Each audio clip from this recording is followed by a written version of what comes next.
Bonjour à tous, je suis Dr Koulibaly Diako, président du Parti des sociaux-démocrates ivoiriens, PSDI en abrégé, et je suis également conseiller municipal.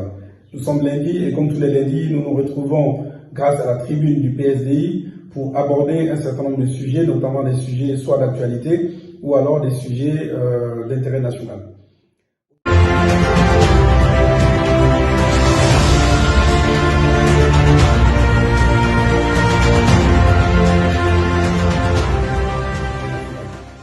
Aujourd'hui, nous allons parler de santé. Vous avez pu voir circuler sur les réseaux sociaux il y a quelques jours de cela une note provenant de l'autorité de régulation pharmaceutique, donc AIRP, qui précise que dorénavant, en tout cas jusqu'à nouvel ordre, un certain nombre de produits, notamment des médicaments naturels, sont interdits de production et de commercialisation dans notre pays.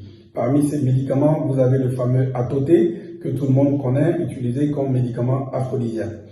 Nous allons, nous, au niveau du Parti des sociaux-démocrates ivoiriens, nous interroger, notamment nous avons trois préoccupations essentielles concernant cette note et nous voudrions donc, si vous voulez, énumérer donc ces trois préoccupations sans rentrer dans une analyse critique de cette note et d'un certain nombre de choses, puisque ce n'est pas le lieu de le faire.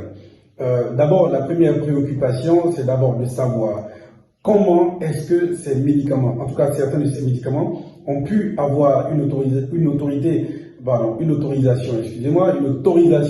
donc de commercialisation dans notre pays, puisqu'aujourd'hui on nous dit que les éléments essentiels qui sont contenus dans ces produits et qui leur confèrent leur propriété aphrodisiaque, donc l'élément essentiel qui est contenu dans ces produits, c'est le sildenafil.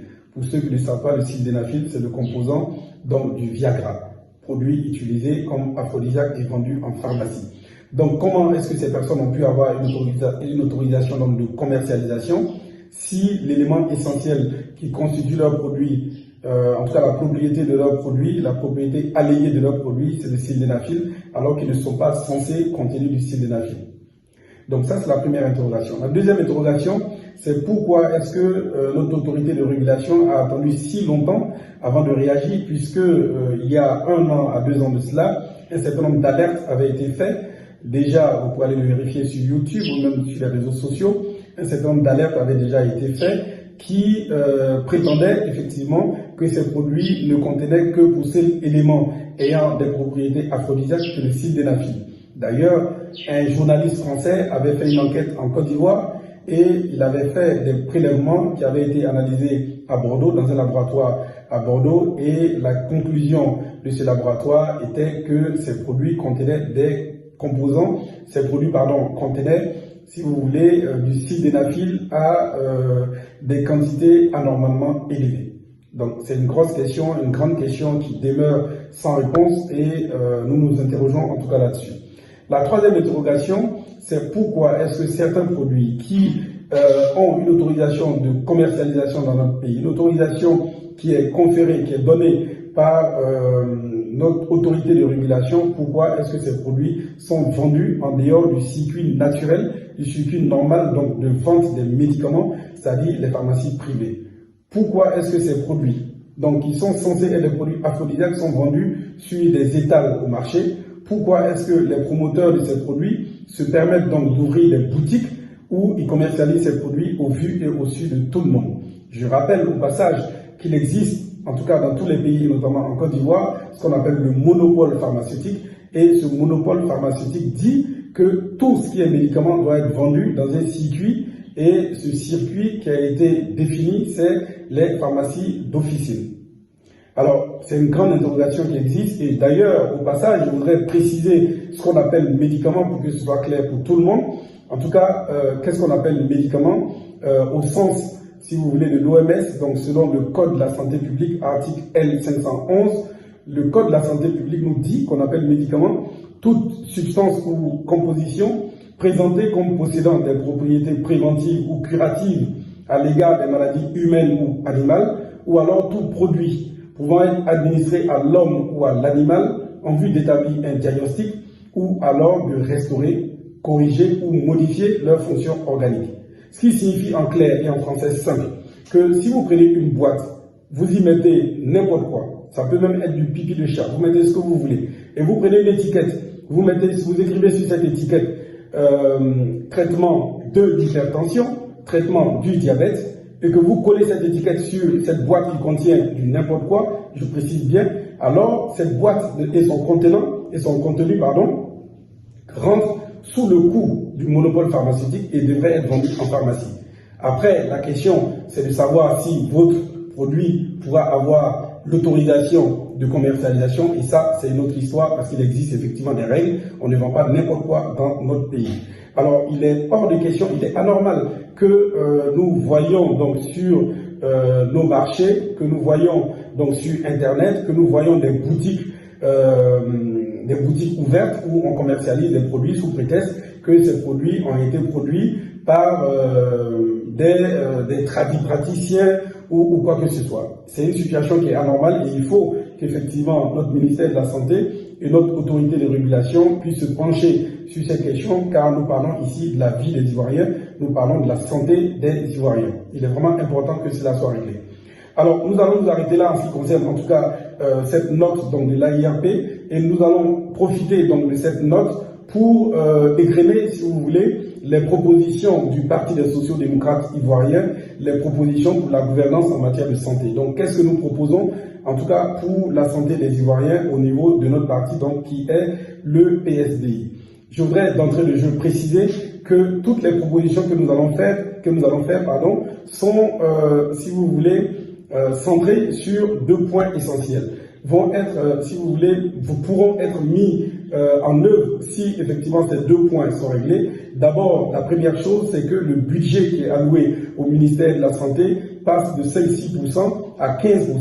Les 15%, nous ne les inventons pas. Ce n'est pas du tout utopique puisque notre pays a signé la déclaration d'Abuja en 2001 qui dit que les pays, en tout cas signataires de cette déclaration, doivent faire passer le budget qui est alloué à la santé de 15% du budget total du pays. Donc ce n'est pas une invention du PSDI, nous demandons simplement l'application des conventions qui ont été signées par notre pays. La deuxième chose en tout cas le préalable pour que effectivement nous puissions avoir un bon système de santé en Côte d'Ivoire, la deuxième chose, c'est que nous puissions lutter de façon très efficace, que nous puissions éradiquer la corruption qu'il y a dans le milieu de la santé. La corruption, aussi bien en ce qui concerne les recettes qui sont collectées dans nos différents centres de santé, que également la gestion des ressources qui sont allouées à ces différents centres de santé. Donc c'est les deux points essentiels qui pourront permettre d'avoir un système de santé propre, cohérent et un système de santé qui sera efficace pour la santé des populations. Donc, quelles sont nos 10 priorités, nous, en tout cas au niveau du Parti des sociaux-démocrates ivoiriens, si demain nous accédons au pouvoir, qu'est-ce que nous allons faire? La première chose, c'est d'abord corriger un certain nombre d'aberrations de l'existant. Et ces aberrations, c'est des choses simples, des choses que nous voyons partout. C'est d'abord, des cliniques, disons, qui sont non autorisées, une prolifération anormalement élevée de cliniques non autorisées dans notre pays, et également la vente de médicaments illicites, de la vente illicite de médicaments, puisque, comme je le disais tout à l'heure, pour ce qui concerne les médicaments naturels, vous avez, lorsque vous allez dans nos marchés, vous avez un certain nombre de médicaments que vous trouvez partout, et ça, c'est une situation anormale, puisque du coup, on n'a aucun contrôle, en tout cas les professionnels de santé n'ont aucun contrôle, aussi bien en ce qui concerne ce qui se passe dans les cliniques qui n'ont pas d'autorisation, que en ce qui concerne la qualité des médicaments qui sont vendus sur le marché ou alors sur Internet. Donc ça, c'est, si vous voulez, le premier point. Nous allons en tout cas donner de l'énergie pour pouvoir éradiquer ces cliniques non autorisées, également ces médicaments qui sont vendus partout de façon anarchique. Le deuxième point concerne, disons, et pour nous, ça sera vraiment un élément essentiel, ce point aura une place de choix, si vous voulez, dans notre politique de santé, c'est la valorisation de la médecine naturelle.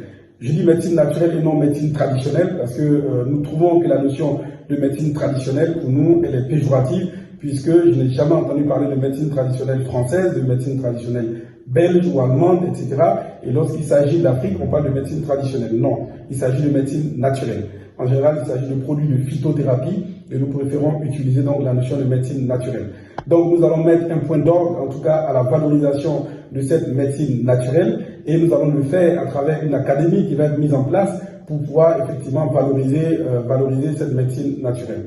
Évidemment, il y a beaucoup de choses à dire là-dessus, mais nous sommes limités par le temps, nous allons continuer. Donc le troisième point sur lequel nous allons mettre l'accent au niveau du Parti des sociaux-démocrates ivoiriens, c'est de combler le déficit abyssal, si vous voulez, du personnel de santé dans notre pays. Vous savez, en Côte d'Ivoire, on estime à environ 0,2 médecins pour 1000 habitants, alors que dans les pays développés, nous sommes à environ 4 médecins pour 1000 habitants. Donc 20 fois plus dans les pays développés, ce qui est anormal. En ce qui concerne les infirmiers et les sages-femmes, nous tournons, en tout cas dans notre pays, autour de 0,6 infirmiers et sages-femmes pour 1000 habitants, ce qui est également très en dessous de ce qu'il faudrait, puisque, comme vous pouvez l'imaginer, il faut beaucoup plus d'infirmiers et de sages-femmes que de médecins. Et donc ce chiffre de 0,6%, pardon, de 0,6 pour 1000 est pour nous un chiffre qui est aberrant. Et donc, comment est-ce que nous allons faire pour combler ce déficit, si vous voulez, abyssal en personnel de santé? La première mesure que nous proposons, c'est d'abord la suppression du concours des infirmiers et des sages-femmes. Il faut supprimer ce concours et permettre aux personnes qui veulent être infirmiers ou sages-femmes d'intégrer une année commune, comme ça se fait actuellement, en tout cas une année commune des études de santé. Et au terme donc de cette année commune, si vous voulez, les personnes qui veulent être infirmiers iront à l'INFAS, les personnes qui veulent être sages-femmes iront également dans les écoles de formation, donc des sages-femmes, comme ça s'est fait pour les médecins et pour les pharmaciens, les odontostomatologistes, etc., etc. Nous estimons donc également qu'il faut une mesure essentielle dans notre pays, c'est la création d'une passerelle au niveau des études médicales, au niveau des professions, je dirais, médicales. Lorsque vous avez un infirmier qui est appelé docteur dans son village ou dans sa région, et que cet infirmier, disons, après 10 années de pratique, ne puisse pas devenir médecin, nous trouvons ça également aberrant.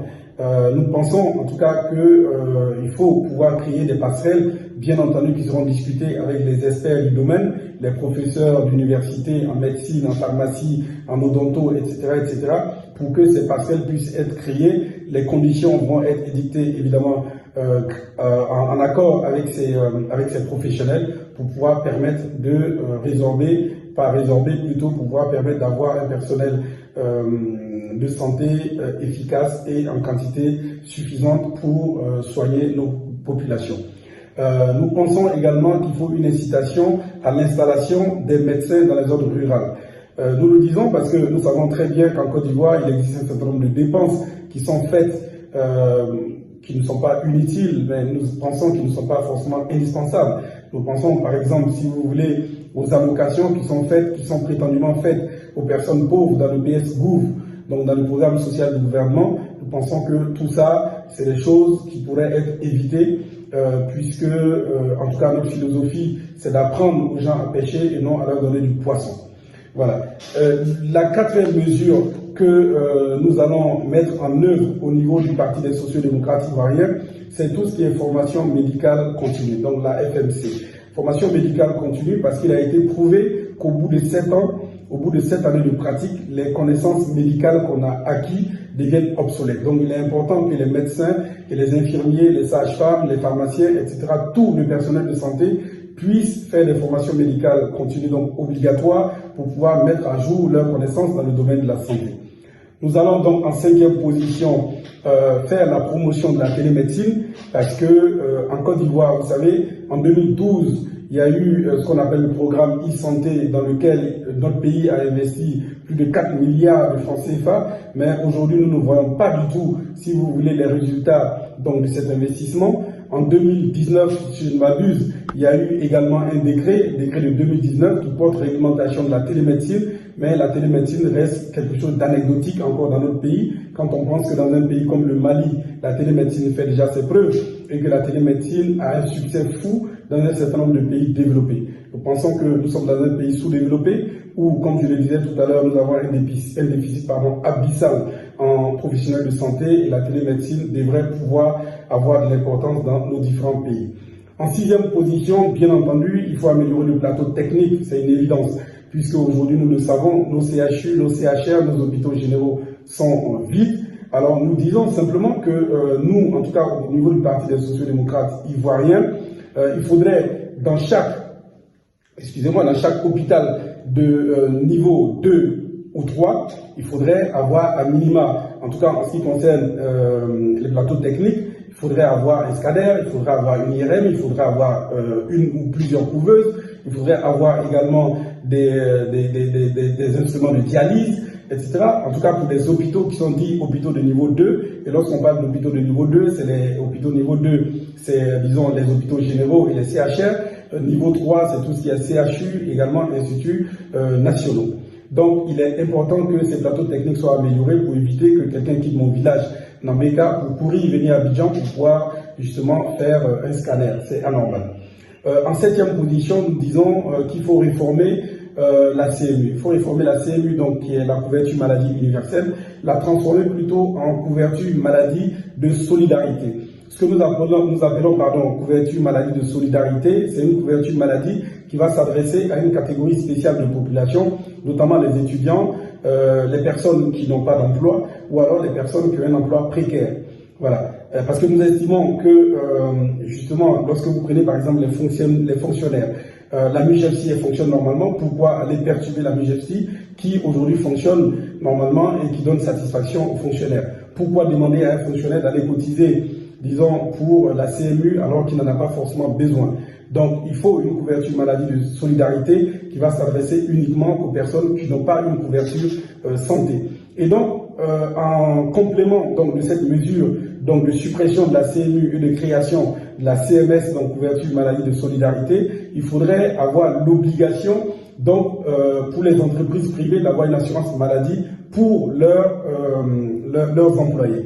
Et cette mesure peut faire peur effectivement aux entreprises privées, mais il faut préciser que l'effet de nombre va permettre de réduire de façon drastique, si vous voulez, le coût des assurances et donc permettre justement aux personnes qui sont dans le privé de pouvoir s'offrir une assurance de santé. Voilà. Donc ça c'était le 7e point. Le 8e point sur lequel nous voudrions mettre l'accent au niveau du Parti des sociaux-démocrates ivoiriens, c'est l'accès aux poches de sang. Nous savons tous aujourd'hui que le CNDS fait de gros efforts, en tout cas pour fournir du sang, pour mettre à disposition du sang pour nos populations, mais ces efforts sont encore insuffisants. Alors nous proposons la création d'une demi-journée, donc chômée et payée, donc pour tous ceux qui vont prendre cette demi-journée pour aller donner leur sang. Cette demi-journée pourra être utilisée de façon trimestrielle. Donc chaque trimestre, chaque employé, chaque travailleur pourra utiliser une demi-journée donc pour aller donner son sang. Et nous pensons qu'avec des mesures d'incitation pareilles, nous pourrons juguler donc le manque de sang dans notre pays. En 9e position, nous proposons la création donc d'une sous-direction au ministère de la Santé qui va s'occuper de tout ce qui est ALD. Les ALD, c'est les maladies, disons, les affections de longue durée, les affections de longue durée et également les maladies chroniques. Nous proposons donc la création de cette sous-direction qui va s'occuper de ces pathologies, puisque les personnes atteintes de ces pathologies sont souvent malheureusement laissées pour compte et restent dans une morbidité qui conduit souvent à des situations catastrophiques, aussi bien pour les familles que pour les personnes elles-mêmes qui sont concernées par ces maladies. Nous proposons enfin en 10e proposition qu'il y ait une politique de prévention, donc en matière de santé, qui soit une politique de prévention qui soit beaucoup plus, disons, impactante que ce qu'on a aujourd'hui. Et dans ce cadre, nous proposons que le ministère de la Santé soit également le ministère du Sport et que ce ministère de la Santé soit également un ministère de la bonne alimentation. Donc on ne dira plus ministère de la Santé et des Affaires sociales, nous dirons simplement ministère de la Santé, des Sports et également de la bonne alimentation. Voilà, donc vous avez les 10 mesures essentielles du Parti des sociaux-démocrates ivoiriens et je vais m'arrêter là donc pour cette vidéo et vous donner rendez-vous donc le lundi prochain pour un autre sujet d'actualité ou un sujet d'intérêt national. Merci beaucoup de m'avoir écouté et à lundi prochain dans le cadre de la tribune du pays.